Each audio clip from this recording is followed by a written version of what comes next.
You know what that music means? That's right, another Luke to Infinity episode is about to happen, and we have some fascinating events to talk about. What executive orders did Biden sign? Does he even know he signed them? We'll go over some of those executive orders. What is going to happen with the Senate impeachment trial of Donald Trump? We'll go over all of this. If you enjoy what you're listening to, make sure you like and subscribe to the channel. Get ready, everyone, because this is Luke to Infinity. Good day, everyone. Welcome to Luke to Infinity. I'm your host, Luke, and joining me is everyone's favorite sound guy from the Luke and Me Show, Harry. Thank you for being here, Harry. We have some stuff to go over, but before we get started, like always, I would like everyone to please rise for the pledge to our flag. I pledge allegiance to the United States of America, one nation, indivisible, under God, for real. Thank you, President Biden, for leading us again. We have to talk about what Biden is doing. Or should I say, what is Biden being told to do? He's now signed over 30 executive orders so far, almost 40, I believe.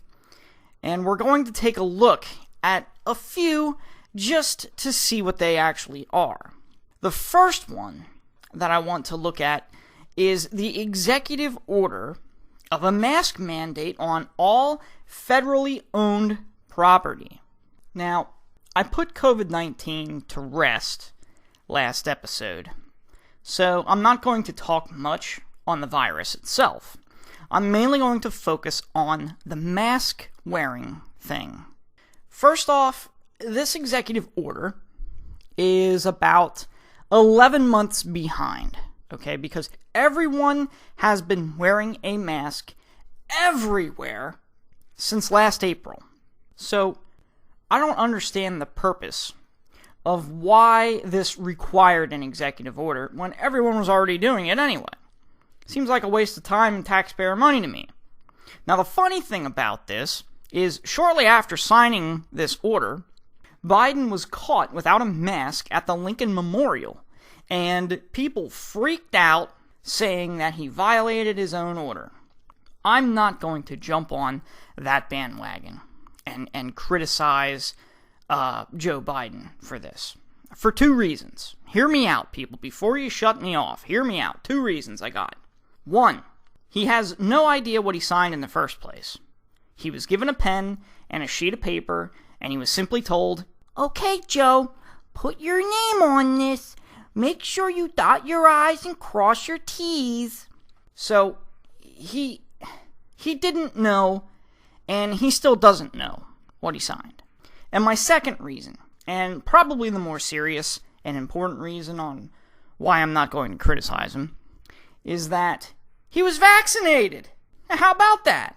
According to science, he has a very slim chance of getting this virus and has a very slim chance of spreading this virus now that he's vaccinated, according to science. This is another similarity that COVID-19 has with the flu, and if you haven't listened to my last episode, make sure you do, because I go over all of this. Okay, I go over all the similarities of these two viruses using information that the CDC has available for everyone to look at. Anyway, to get back on track here, Biden shouldn't need to wear a mask on federal property. He shouldn't have to wear one anywhere. He has been vaccinated. Wasn't that the entire purpose of the vaccine?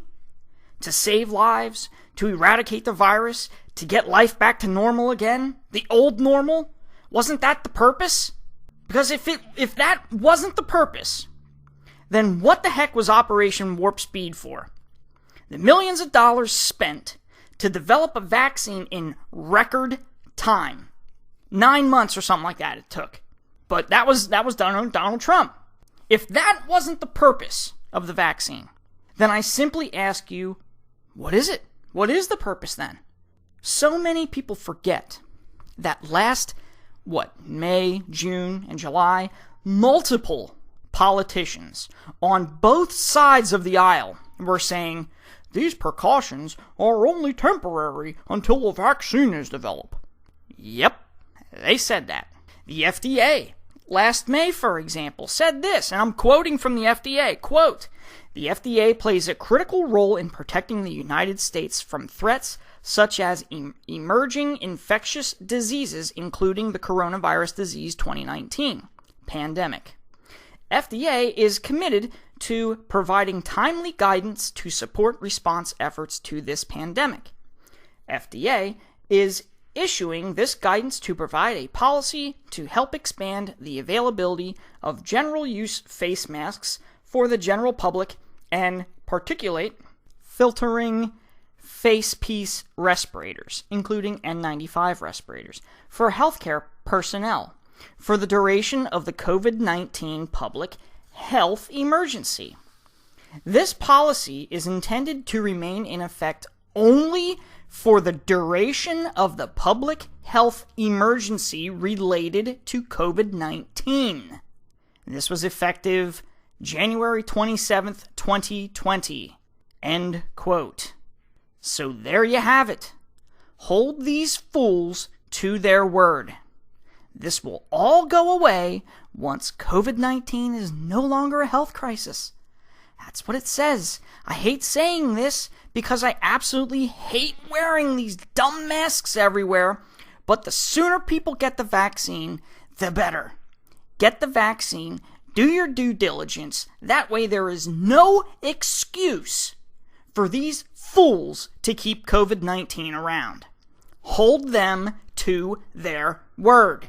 And just like the New York Times reported on, I mentioned this last episode, once there is widespread immunity in adults, the coronavirus will be like the common cold. This will end. I'm telling you, people, hold these fools to their word. Just please do that. This was only temporary. And that was according to the FDA, and I believe the CDC said it. I don't have where they said it, but yes, everyone on both sides of the political spectrum said this was only temporary. Now, there's this new crazy idea being thrown around about doubling or tripling face masks. Everyone is saying that, Dr. Fauci says to double or triple masks. Well, this is wrong. He was asked the question by Savannah Guthrie on NBC's Today if wearing two masks makes a difference. His answer was this, and I have it right here in front of me. I'm going to quote him. This is what Fauci said. It likely does because this is a physical covering to prevent droplets and virus to get in. So if you have a physical covering with one layer, you put on another layer, it just makes common sense that it likely would be more effective. That's the reason why you see people either doubling masks or doing a version of an N95. End quote. Now, an N95 is a special mask that medical workers wear.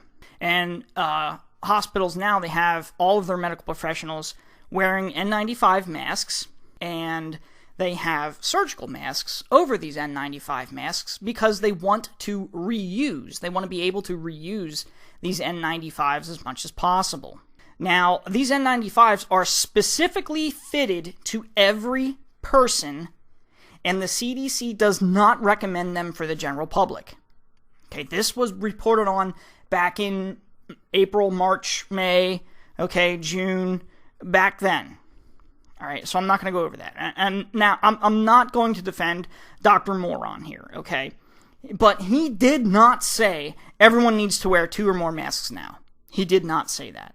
To even insinuate that he said that is just false. Read his statement. He only said that it makes sense because it's another physical barrier. Duh! Like, that can be applied to anything. If it's cold outside, you wear more layers to stay warm, to trap heat in. Duh! So, I'm not going to waste time and report on something this stupid. A 2 or more mask mandate is not going to happen. It's impossible to enforce.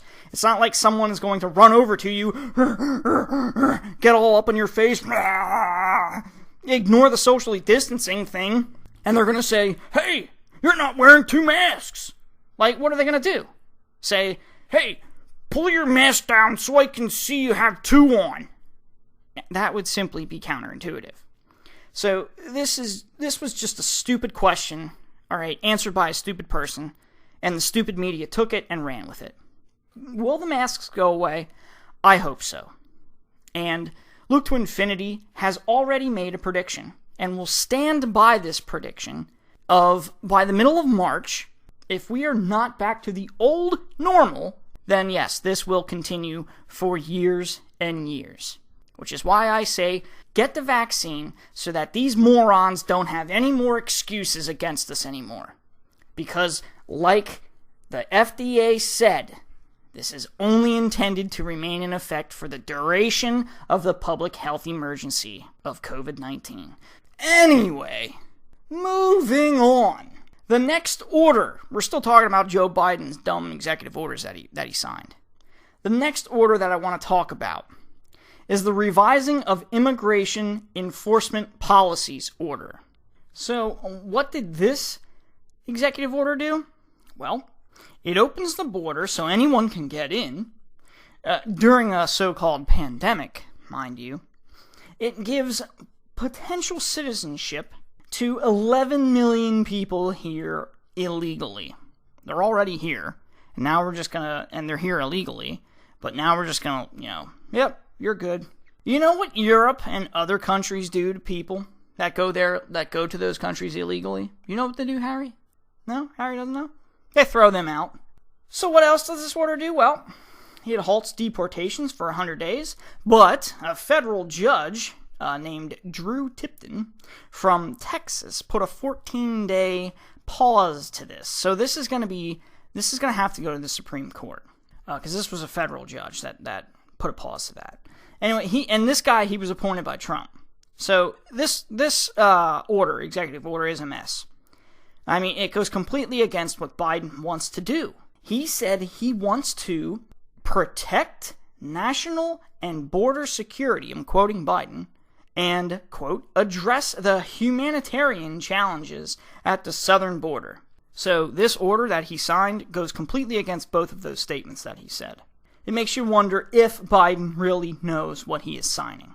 Another executive order, we're going to keep on going through these, is canceling the Keystone XL permit, the pipeline. And it did exactly that. Okay, the instant Biden finished signing his name on this piece of paper, 10,000, actually it is more than 10,000, American workers lost their jobs. And Biden campaigned on building more jobs, bringing back more jobs, and having better jobs. So this goes against what Biden wants. It goes against what he campaigned on, and even goes against his slogan of Build Back Better. Does he know what he is signing? He did an executive order on supporting the reopening and continuing operation of schools. Again, does this really need an executive order? Everyone wants schools to open up again. Everyone does. Everyone wants their kids to get an education. Why does this require an executive order? But here's something funny. There's an article here that I saw about a Chicago teachers union, and they're arguing, I should say, the district in Chicago, Chicago public schools, wants to bring kids back. They want to bring back in-person learning. But the Chicago Teachers Union puts out this dumb interpretive dance video in a sort of protest that they don't want to go back. And I can't show you the video because it has kids in it, and I don't want to get in trouble, but I will post this link in the description of this episode. Okay, so look at it, click on the link, scroll down a little bit about halfway through the article. It's from The Blaze, and it's actually a Twitter video that these idiots put up, and just look at it. You're going to have a good laugh, I promise, but you're also going to realize how sick these people are. These people don't want to return, okay? They claim that it's not safe. So instead of sitting down with their school district to come up with a way to make it safe to return, these idiots go and do an interpretive dance video in protest to not go back. These people are telling Biden they don't want to return. The very same people that most likely voted for him are now going against him. He wants to sign this executive order of supporting the reopening and continuing operation of schools. So he wants to reopen and continue the operation of these schools. He wants to reopen them. These people don't. I don't understand the logic, and I would say 90% of these people probably voted for Joe Biden. So I don't understand the logic of the left here. Okay, and I have my suspicions that Joe Biden is just a placeholder. He is not making the decisions here. This includes the impeachment trial nonsense that's about to happen. Oh, man. And we're going to move right into this. That's just enough of these dumb executive orders. There's plenty here to...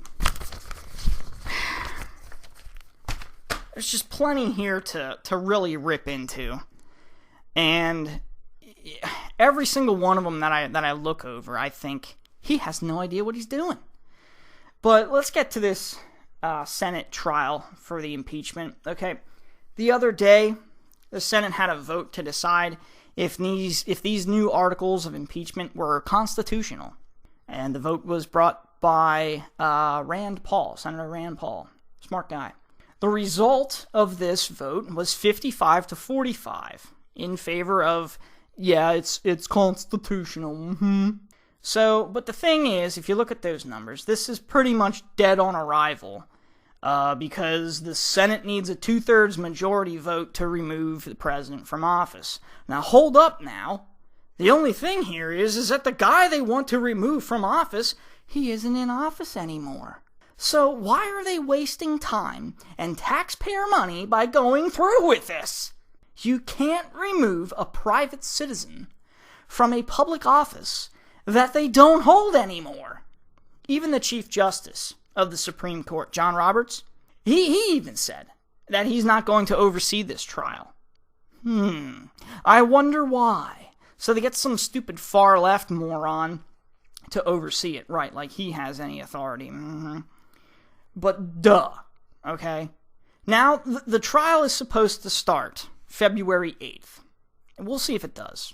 I know my listeners are wanting a prediction from me on this, okay? But this is just too dumb to analyze. I mean, it's impossible to remove someone from office if they no longer have that office, right? So I just don't know what will happen here. If they have the trial, it will not meet the 67 votes. Okay? And even if it did, let's just say if it did get 67 votes, it won't mean anything. Because the guy that they want to remove from office, he doesn't have that office anymore. So, most likely, I'm still going to say most likely they'll still go through with this charade and have a vote, and they won't get the 67 votes. So it will mean nothing at all, and that whole time, it'll just be a waste of time and taxpayer money, and it's all just going to be flushed down the toilet. Just flush it down the toilet. All the taxpayer money, flush it. The funny thing that happened with this is that, you know how the Democrats made the imaginary office of the president-elect, okay, when Biden was declared the winner? Sometimes you saw like interviews of Biden, and behind him it was like this big blue banner that said, office of the president-elect. You remember that? All right.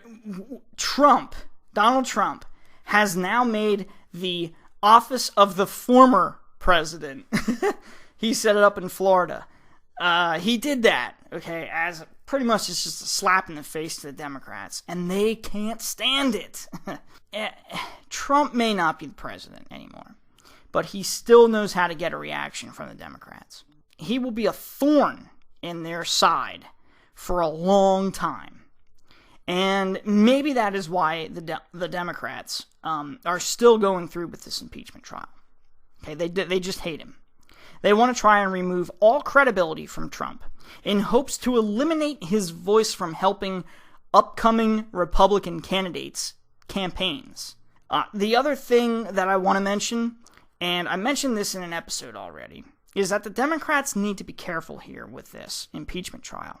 Do you really think they want to put Donald Trump up on stage in front of America for this trial? Do you really think this? Because he's just going to blast every last one of them. And if they put him up on stage, they will have to investigate the voter fraud. They won't have a choice. I can't say for sure, but I know without a doubt, if they bring Trump up on the stand to testify, he will definitely use voter fraud as a defense. And since there were zero investigations into voter fraud in this past general election, they will have no choice but to investigate. Trump has a right to defend himself in court, and I think this would be a really good asset for a defense, because it will force an investigation. That's just my prediction. I could be wrong. I just don't see them calling Donald Trump on the stand, and it's hard. It really is hard to tell. I'm just going to wrap up this episode of Luke to Infinity, because there's just a lot to go over, and there's a lot of time between now and what's going to happen on February 8th when it all starts. Okay, so we're definitely going to keep you up to date, okay, and keep you informed of what's happening. Like I said last episode, to close it out, we're just going to keep an eye on what the Democrats want and what Joe Biden wants, because they are completely different. So join us next time on Luke to Infinity as we dive deeper and deeper into infinity.